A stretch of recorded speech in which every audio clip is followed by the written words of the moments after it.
Talk to you a little bit about pleats and tuck and roll, so stay tuned.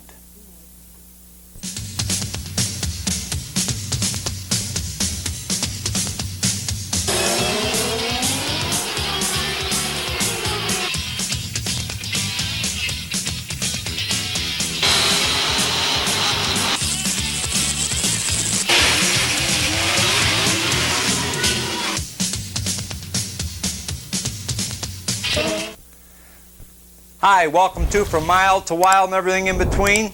Today I want to tell you an interesting story. I had a friend of mine come in last week, ran to us and his wife Marie were watching my tomato sauce program, and Maria told Ray that that's the same way that they make the original Sicilian Italian sauce. But the reason he really came was he brought me his kitchen chairs.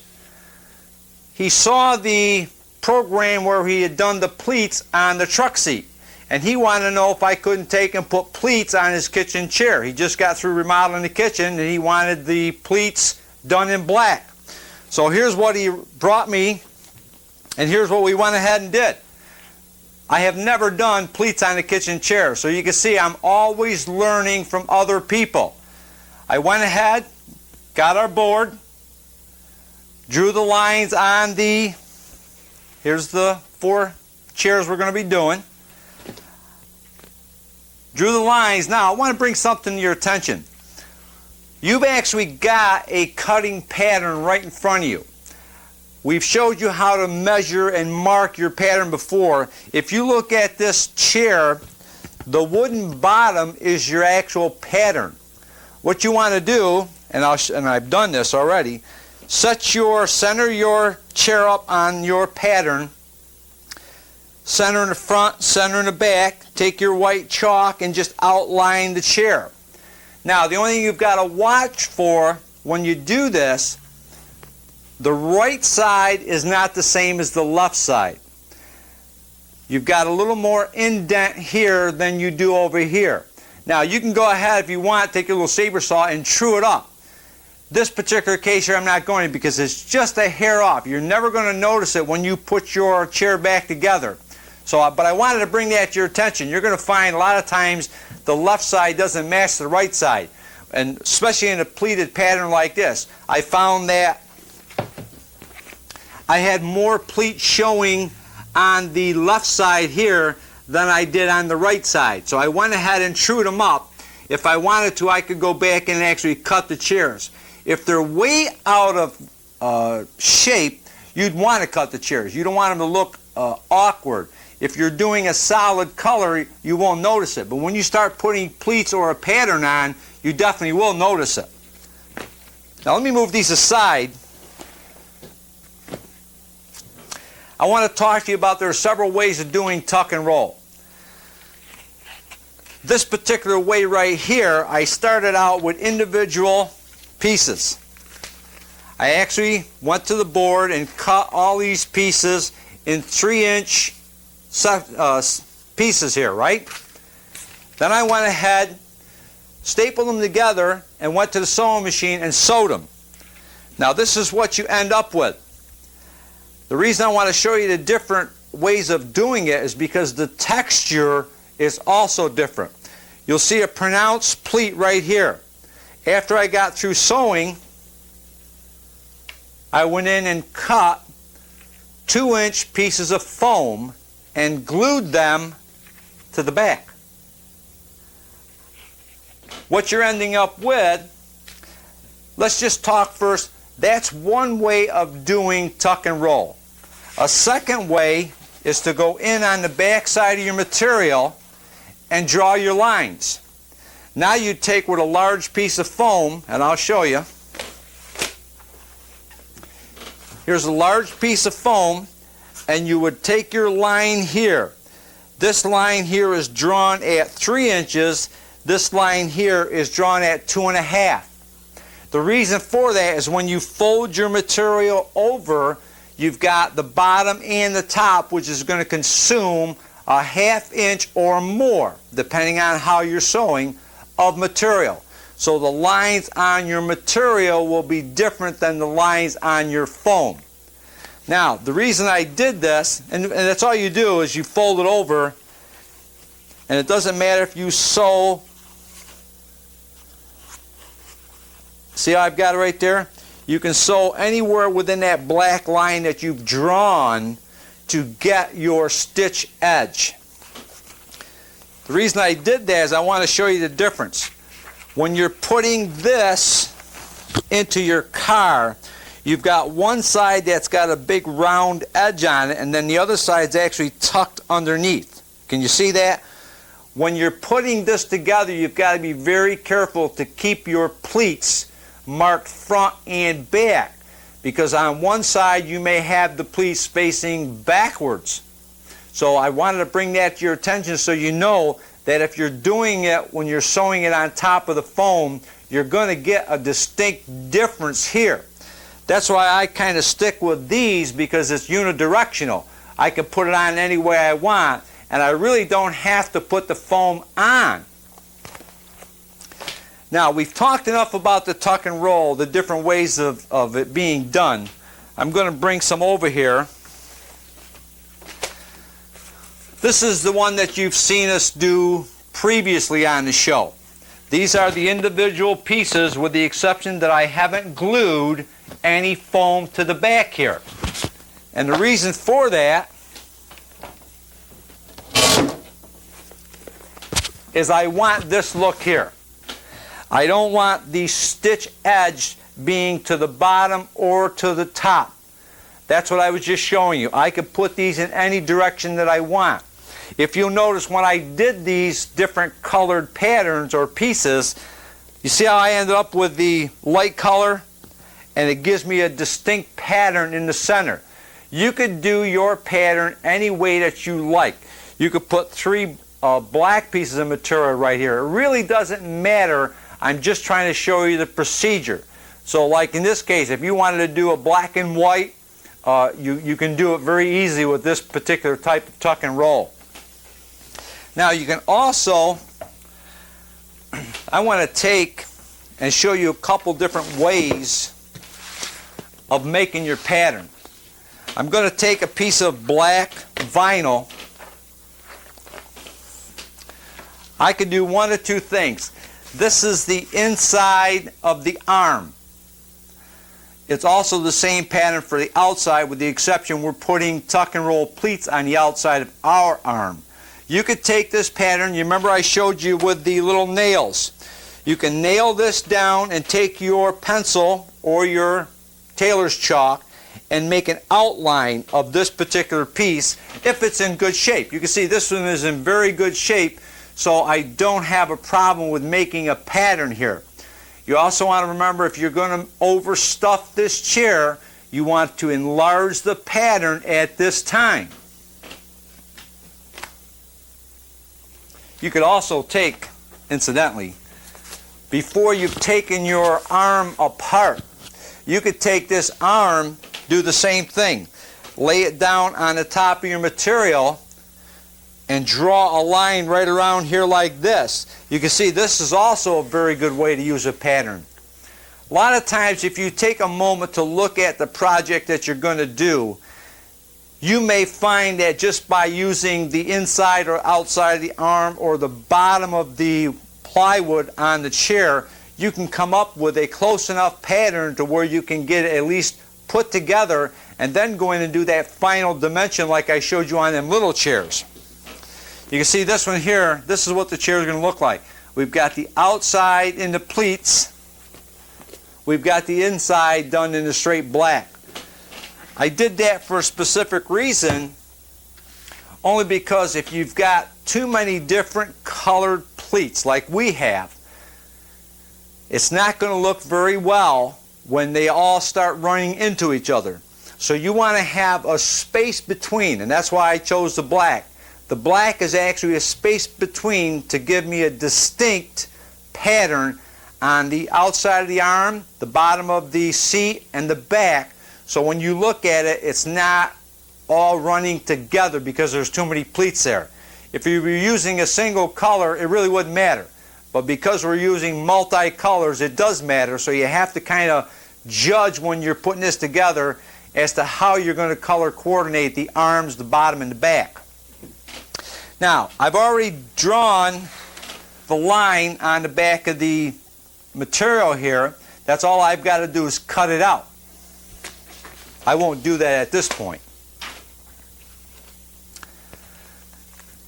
This is the one here. Remember, I told you we're not going to put in the welt cord. The arm that I just showed you, which is complete, has not got the welt cord because that's the weak link in this pattern here, and it's going to rip out a lot sooner than you want it to. It gives you a little more finished edge, but because of the wear factor, I don't like to use it any place where there's excessive amount of hand or seat movement.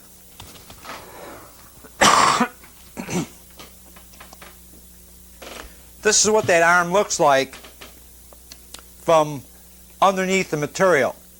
They originally had, it's about a 3/4 inch foam draped around this.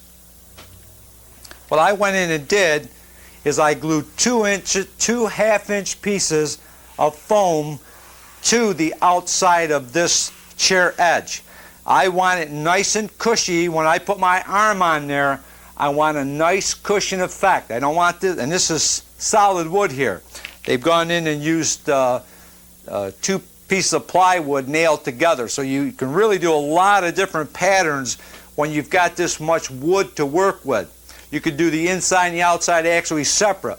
We won't show you that at this time. We're making more of a pillow type of cover where you just slide it over the top. But if you wanted to, you can actually put the outside on, extend it to the inside, nail it down, then come in and put another piece of material here and drape it down. We'll show you that in future programs, but there's a lot of different ways that you can do a nice piece like this. Now let's go in and take a commercial break, and I'll be right back.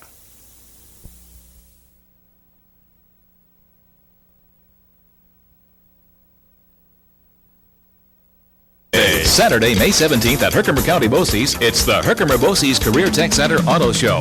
It's time now to register your car for this, the Auto Show of the Year. You and your show car can be part of the action by registering now. The advance registration fee is only $5, and it puts you in the running for an impressive trophy. All participants receive a distinctive dash plaque. Sign up for this first annual event by calling Mike Vienna at 867-2014. The Herkimer BOCES Career Tech Center Auto Show, Saturday, May 17th from 10 to 4 at Herkimer BOCES, 400 Gross Boulevard in East Herkimer. Spectators, make plans now to be there to see Central New York's hottest show cars.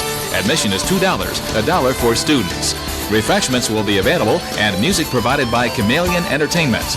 Don't miss the first annual Herkimer BOCES Career Tech Center Auto Show, Saturday, May 17th at Herkimer BOCES.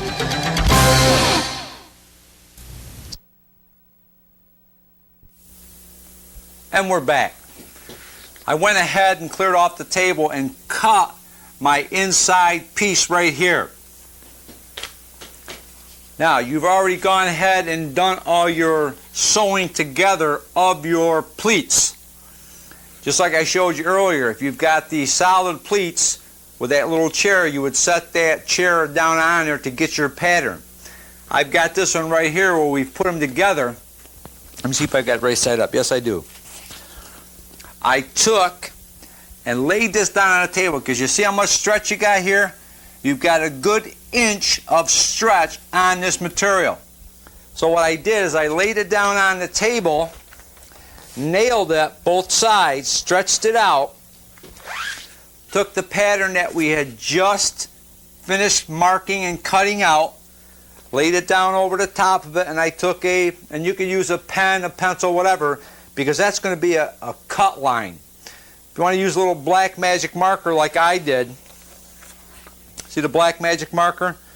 I did that because now I'm going to take and sew that in the machine and cut the excess off. I don't need that now. I've got my pattern down on this form, and this one here is ready to actually be sewn or cut and sewn and put together. The only piece you're missing is the one that goes over the top. there again, if you're going to make your overstuff your arms, you want to make your top piece a little bit wider. And that's what I did. I made this a 1/2 inch wider, and that's all I did was take my tape measure and measure across from the bottom up over and down to give me, and I added on a few inches just so I knew I had plenty of material to do this with. Now that arm we're going to take and sew together. We'll be putting that together later. I want to show you the bottom. Here's the pleats. I went in and glued.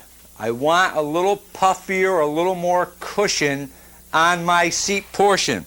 So I've glued in, like I showed you earlier, the 2-inch foam, which is a 1/2 inch thick. Now, I'm going to try this on the chair. I may want to put a little bit of a crown into the chair, which will show you how to do. It's very simple. If you want it flat or if you want a little crown to it, you can do it either way. Then I took, and this is the bolster portion, I cut a piece, and this particular piece is 6 inches. I only needed 4 inches, but in order for me to have enough, see how short this is? I want to be able to get a good grab on that and pull that. So I added on a little bit extra so I can tug on it and put my staples along the edge. Now I did the same thing here. Let me take this cover off. See that welt cording? It's not in this chair. This chair is going to last me a lot of years. You see where each time I sat down or moved around, it ripped my material. It catches on this cord and it rips it. So there's something you want to pay attention to. If you want to put it in, you're more than welcome to.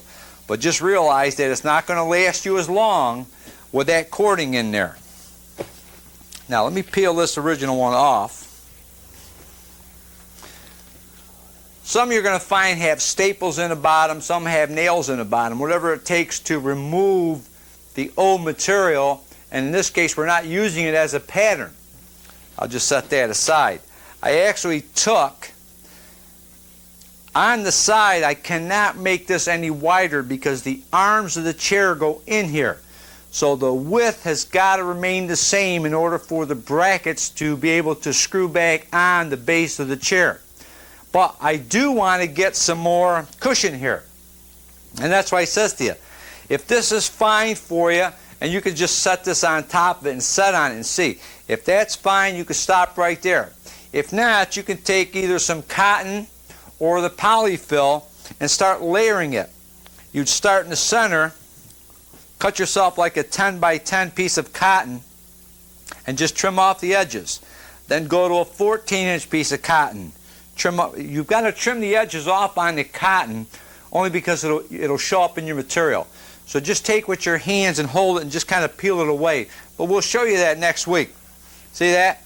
Now what I did, same thing. I anchored down the bottom here because this is that stretchy material again. It's different if you're working with a solid piece of material. You can just lay this right down over the top of it and cut your pattern fine. But because this is a very stretchy material, I nailed it down to the table, stretched it out a good amount, then took, let me get the front and the back, I'm going to use this bottom here for a pattern. Now always remember that you want to make it larger than the actual bottom here because you've got to sew either a 1/2 to 3/8 or even a 1/4 inch of material all the way around this. So you don't make it the exact size, make it a little bit bigger, and then you can actually put a first stitch in at a 1/4, and I always double stitch them. I come back in and put another one in at a 1/2. So I'm actually going to make it a 1/2 inch larger than the base of this board. But that's all I did was put that down on top of there, drew my line all the way around, and in this particular case, let me move this aside, I can show you better with the back.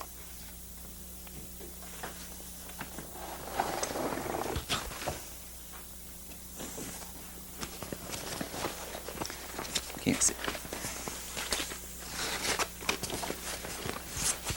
You see this line right here? That's what I'm referring to. I actually sewed this right up, all the way up around, and I'm going to cut off on this side because I don't need that. Here's my pattern right here. Now, when you're working with material like this, I wasn't too concerned with the outside edges. What I did is I went in and struck a center point. That's this line right here. I struck center, and then I needed 17.5 inches. So I laid my ruler down, pulled my center, came out on both sides, which gave me my 17.5. That's the final dimension that I'm looking for before I actually sew this together. So as you can see right here, I've actually got to go through now and cut off the excess material. I've already done it on the bottom, and I've sewed these side pieces to it. Now, this particular chair has got a nice little concave back to it where it actually hugs your back. What you need is you need some pull straps. You can use regular material if you like. I just had some 2-inch cording that I sewed right here, and what you're going to do is when you start to put the cover over the top portion here, let me get it. It's going to be that sleeve. I'm going to sew the sides on. I'm actually going to have a sleeve to be working with. I'm going to turn it inside out and start to draw it down to here. And I'm sure I'm going to put in a nice layer of polyfoam right here to puff this chair out a little bit. Now right down in here, you can see that edge right there? That's where you're going to take and put these through. And they come out on the back. So as you get it pulled down, you've got these pull tabs that you're actually going to pull in. Let me move it out of your way here. You can do this technique with just about any piece of furniture that you're working with. I've actually taken, sewed in a line and took some string on the back of a couch and just hooked the string in there and pushed it through the back of the couch. Then I was able to pull it. I want to get a nice contour in there. So by having something to pull on once you've got the material over, you can give it a different look, if you will, because you want it to actually conform to your back. You want that concave surface, which gives you that feeling of it's hugging you and you're sitting very comfortably in the chair. Now what I'm going to do, you've seen me cut the pieces. I want to take before our next program and get them all sewed together for you. So for between now and the next program, I want you to do the same thing.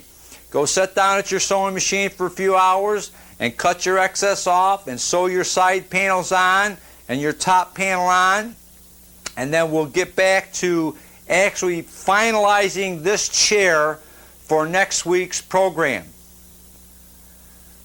Just remember, before I go, don't forget my motto. Do drags, not drugs, and I'll see you at the racetrack.